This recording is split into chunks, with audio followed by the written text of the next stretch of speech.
Hey, what's up, everybody? Welcome back to another NIKKE reaction. Today we have the OST for Good World. Obviously, I've been playing through this event. I'm done with the full event now. It's just more of like doing the usual daily stuff. I always go back in and utilize the things. You know how that goes. I'm sure you guys do the same thing. But I haven't heard this song as per usual. I always go into these completely muted, knowing that these event themes tend to be requested. And this is very much the same case here with Mafi requesting this one, saying that Pernelle was involved. And if Pernelle's involved, I will soon be involved. So I'm gonna listen the shit out of this and we're gonna see what it has in store. So without further ado, let's go. And dream above all reason. Oh, that fits. Oh, of course it sounds like this. In love every day has a hell yeah. of its own. I want to breathe in the air of it all. God, I love Pernelle's jazzy voice.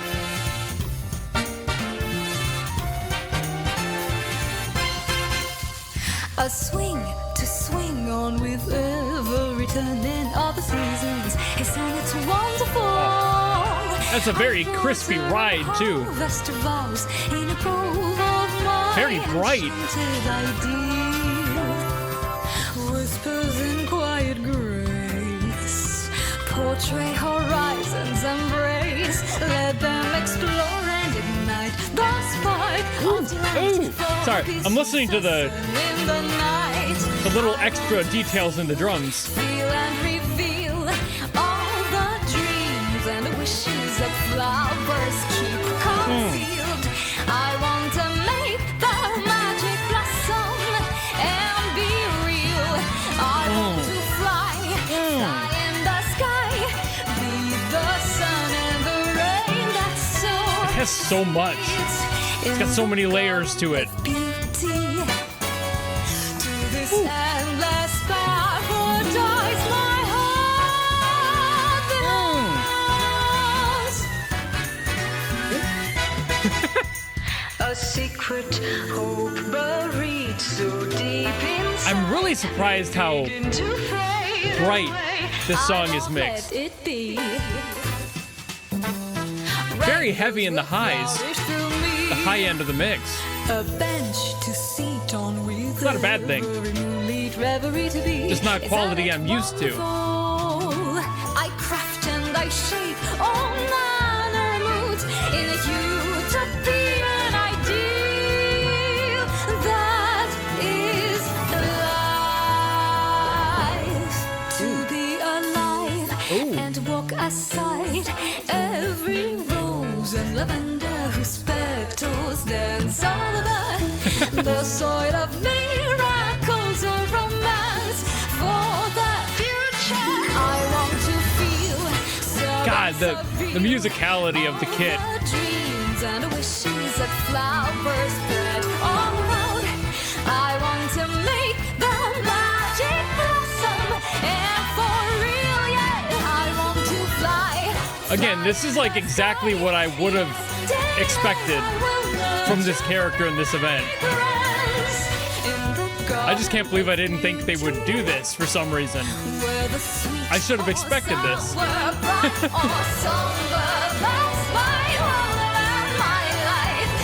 That build. Ooh.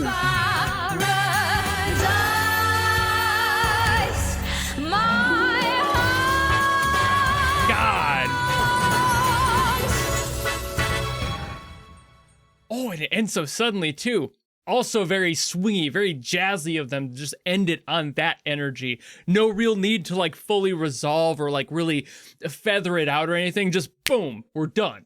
In a surprise to no one, this song is covered with jazz favorites. I think it starts in a C minor, which is kind of neat, but also like the 7th of the C minor. There's a lot of 7ths. It's jazz. It's gonna have a lot of 7ths. Also the 7th of F minor happens after that. So just, again, lots of 7ths. This is very consistent all the way through. I think there's even at one point, I'm not confident, but a G sus4. I've been loving sus4s my whole life. They are gorgeous and they resolve into their standard majors so beautifully well. And that happens, I think, at the end of the first phrase in this song. And it's just, again, you can feel it release like that. It's just, oh man. Anyway, this song is covered with that. There's a lot of B flat, a lot of B, lots of A flat is in there as well as E and D. There's so much happening here. They use basically the entire keyboard for this, which again is kind of normal for any jazz song because there's a lot of that movement happening. There's a lot of freestyling going around and a lot of chords that utilize things like sevenths to brighten up the sound a little bit more. And it makes the song feel more hopeful and free and flying like the song was talking about. And this is, again, the perfect sound I was expecting to hear for this character. I love Snow Crane so much. I think she's adorable. I've actually read in a comment, when your grandma leaves the basement, which is the most accurate statement I've ever seen. Fucking hilarious. And yes, very true. So that's kind of this vibe. It's an older song to kind of relate to her and that part of her character. There's so much happening in this song. That's the her experiencing the world, you know, like being able to personify that in the music, having all of this detail, all of these things, that brightness I was talking about. A lot of that was in the mix, and I'm wondering if that was intentional because I saw that obviously Cosmo's the one who produced this one, not the one who composed it, but is the one who produced it and mastered it. So it's very possible that that was kind of his doing, was to brighten up the mix on that side. I would not be shocked, but I also haven't heard him do much of that before. So it makes me wonder if it was the composer, who, by the way, nailed it. I swear I've seen the name DoubleTO somewhere else. It was probably another NIKKE song. I would not be shocked if that were the case, but it could be from another game even. A lot of these people tend to work in that space as a general blanket, so very well could have been from a different one. But Pernelle's voice as well, like the perfect tone, that jazziness, that like crooner sort of tone that she's got. Oh man, I mean, she can sing anything. She's one of those musicians who can just sing anything you put in front of her. She can manage like epic doom metal, I'm sure, if you were to like throw that in front of her. Put her on a symphonic metal track is what I'm trying to say here. Somebody get on that shit. Cosmo, if you're watching this, fucking do it. I don't know who you would hire to make a symphonic doom metal sort of song, but hire them and then put Pernelle on it, because whatever she's on is gonna be gold. I know I'm kind of glazing her right now, but like fucking, she's like the Amy Lee of these games, you know, like anything she's on, no matter the genre, no matter who she's working with, she has an aspect to her voice that is just universal in music. You can utilize her in any genre and it will just sound gorgeous. So somebody get on that, put her on like a weird one, make her sing polka or something. I don't know, just do something weird with her. Like get her on some weird unhinged shit. I think it would be fire, even if it is the weirdest possible song ever. That's the magic of Pernelle's voice. But back on the music theory stuff here, lots of sevens, like I said, C sevens, D minor sevens, a lot of these very much sharing many of the notes, like A minor seventh is the same as C, and then you just add another note. So like these are very complementary to each other. But then there's also a lot of weird ones like B flat seventh, because that is a gorgeous chord. I love that one. And it has that hang to it that connects it anywhere else. You can go from like that sound over to an F, which does happen in this song quite often. It's just a good relationship. And there's a lot of interesting ones in here too, like an A flat that goes into a G minor seventh. That's just a cool relationship, and this kind of leads itself back up to that D minor, and again, can lift itself to the seventh as well. So there's just that. This song constantly is pulling you upward and utilizing the sevens to do that. Obviously, it does move up and down. It's not like we're constantly going up the scale and all the way up a piano, into another piano, into another piano. We do have a limited amount of keys here, but it's still a matter of like what you can do with that and connect back to it, because if you cycle from something like a D minor seventh, you can now connect back to an A minor seventh. And from an A minor seventh, you can get to an F7. And from an F7, you can also get to things like G, which is right next to it. They're all right next to each other. So like this is just a lot like, oh, the F, right? Like, it has that hang because it's got that one, and then this one becomes a C. These are all connected through the sevens, and that is the jazz thing. It's not exclusively a jazz thing, it's just one of the many tricks of the trade that jazz utilizes to open up the doors in any needed direction. And another weird one they have in here is a G flat minor seven. This is kind of similar to that A flat I mentioned, where it just kind of offers a lot, but also hooks back to something else. This shares two notes with that A minor, so we have that connection that we can lean back into. And that G flat minor 7th is kind of interesting because you can go up to that A minor, but you could and should resolve it somewhere. So I would say take this and bring it down to the F, for example. And again, keeping that 7th intact because it's such a nasty little chord. I love, it's just, the relationship in those two is peak jazz. The relationships that a lot of these chords have, and especially the neighboring ones, like we do have, I mentioned the B in there does happen, a lot of B minor as well, so we kind of like drop down into that sometimes, but we also have the B flat in there, so it's utilizing basically everything in that B category, and it's like you can go anywhere from any of these. We have the A minor, we have the A flat, we have an A, we have an E, we have an E minor, we have a D, we have a D minor, and they utilize all of these. This is usually not something you would do in a normal song's construction because that's too much density. That's sharing too many notes and it's making the song too complex. But when you have something like swing and jazz, that's where all of the beauty comes from. They're utilizing all of these collaborations between these notes to add that stank that jazz is known for, and this song has in spades. So this is the core of this song. And that's why they've been using things like 7s, because like I said earlier, you add another note, and now you have another one that you can borrow or turn into something else. Like another great example is that C7. We have the 7, but it has that B on the top end. So we can take that B and turn it into a whole chord. And now you have that connection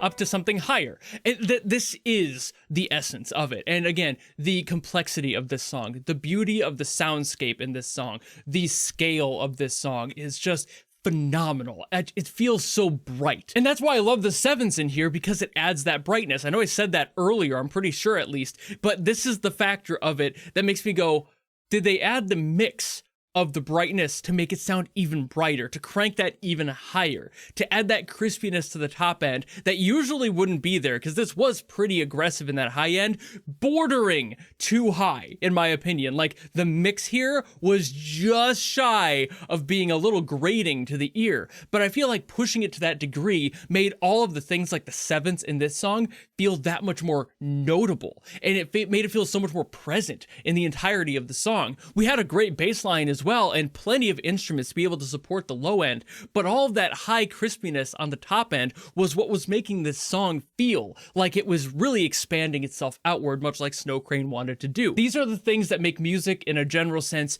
relate to a character, matching them with the emotion that they're feeling, being able to tie those together at an intrinsic level, like at a really core, raw, visceral level. Visceral might not be the best word for Snow Crane scenario, but you get what I mean with that. It is a raw feeling. There's no prettiness to this. There's not any additional beautified layer on top of this. There's this raw energy of her discovering the world. And DoubleTO made an amazing track with that, even aside from the mixing stuff I just brought up. The composition constantly feeling like it's moving somewhere, never slowing down. There's constant changes of these chords. Like, the few I played in here are most of the song, but at the same time they're moving around between each other, and there's so many little like individual placements of chords, and the hand just kind of doing its own thing, having these little jazzy interludes that add to the song and add to that like experience that she's feeling of seeing all this stuff for the first time and getting that experience in her own life and being able to make that a part of the song. Between that and Pernelle's performance, making her sound so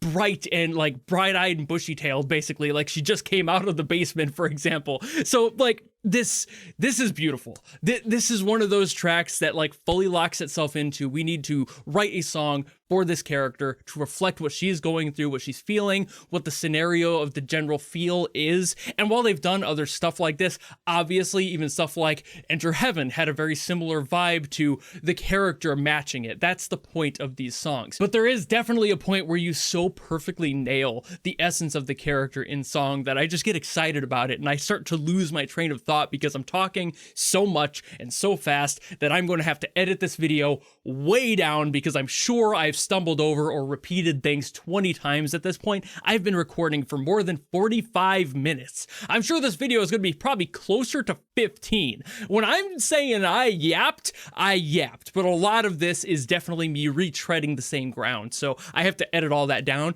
But that's what happens when you get somebody with the tism yapping about their special interests. I'm going to be yapping for sure. future. But I will yap no longer. Those are my general thoughts. I will find a way to make sense of this in post. Thank you all so very much for watching. If you have another song you want me to get to from NIKKE, by all means, drop in the comments below, and I will do my best as always to get to those. But if you don't want to do any of that, maybe just want to follow me and support me for more stuff coming in the future, you know how to do all that, and I'll see all of you in the next video. Goodbye!